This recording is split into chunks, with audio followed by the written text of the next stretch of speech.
Nah, kira-kira apa sih yang memicu runtuhnya stabilitas ekonomi Iran saat ini?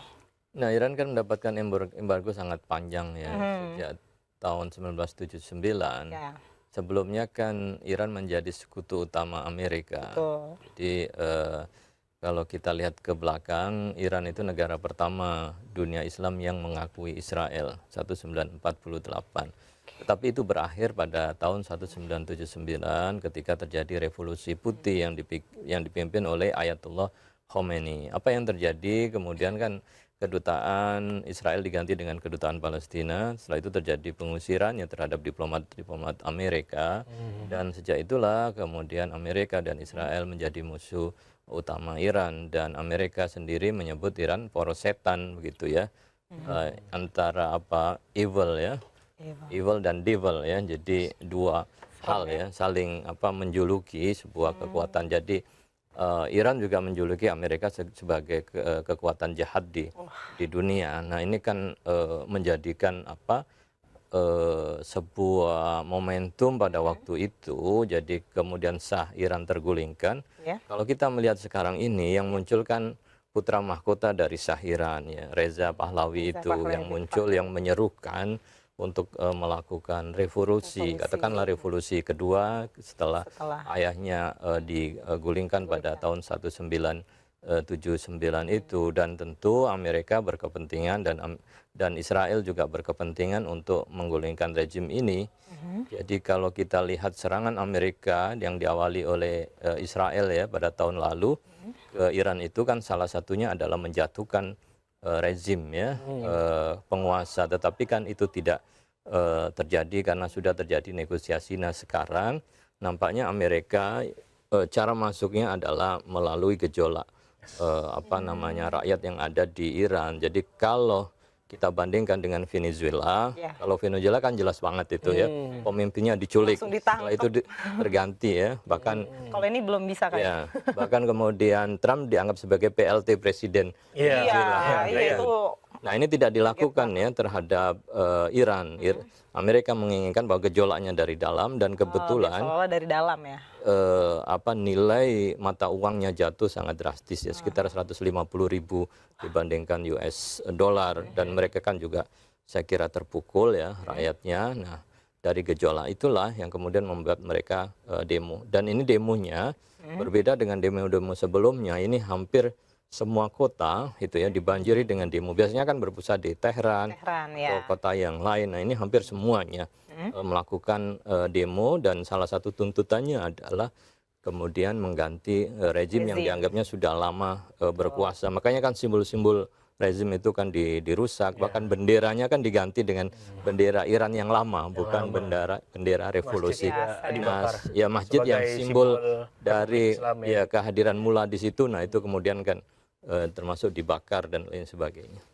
Berarti ini jelas nggak hanya dipicu oleh faktor internal, tapi ada faktor eksternal yang bermain dalam hal ini. Apa bisa dibilang Amerika ikut bermain atau Ya, ada memang sangat hal-hal? jelas kan dari awal kan Amerika bahkan mengawasi secara ketat, mengancam apabila korban yang semakin banyak akan ada sesuatu yang akan dilakukan oleh Amerika terhadap apa isu yang pertama kan juga Amerika juga Trump mengatakan bahwa bantuan on the way gitu ya. Kita tidak tahu bantuan apa yang dimaksud, apakah bantuan Nggak yang mungkin makanan kan? demo-demo kan biasanya ada konsumsi ya yang menyuplai itu, apakah sebatas itu atau bantuan dari luar yang apa namanya Pasukan? pasukan, untuk tidak tahu kalau memang goalnya adalah untuk menjatuhkan rejim yang berkuasa ya bisa saja ada hal lain yang akan dilakukan, karena Trump kan terus mengatakan ya terus melakukan Ya, demonstrasi.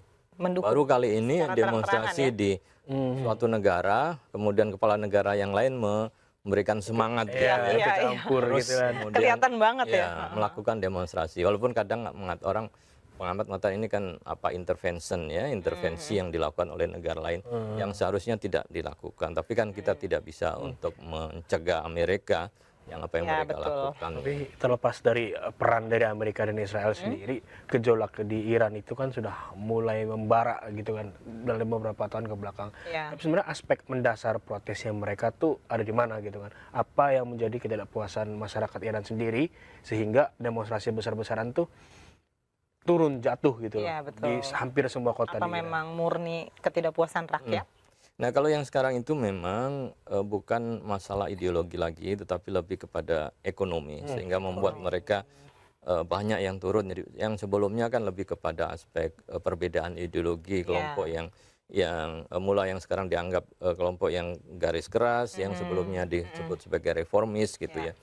Terjadi demonstrasi, termasuk kan yang cukup besar ya 2 tahun lalu kalau tidak salah, yang berkaitan dengan ada seorang perempuan ya yang dihukum ya karena tidak memakai hijab. Setelah itu kan menimbulkan Polemik besar banget. polemik dan juga demo besar-besaran. Itu kan lebih ke aspek ideologis ya, karena tapi sekarang gampang ini diredam ya dan, biasanya. dan bisa diredam.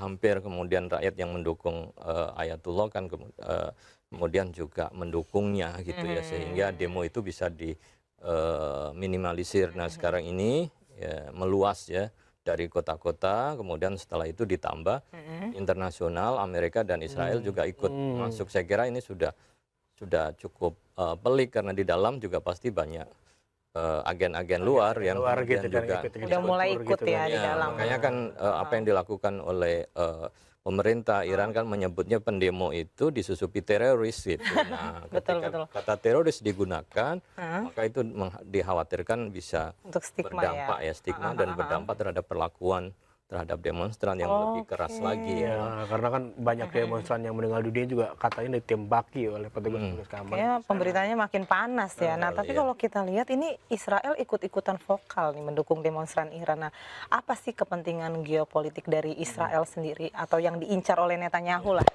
di krisis ini? Israel itu kan sebenarnya menghadapi ancaman dari negara-negara yang masuk di dalam resisten eksis ya, poros perlawanan.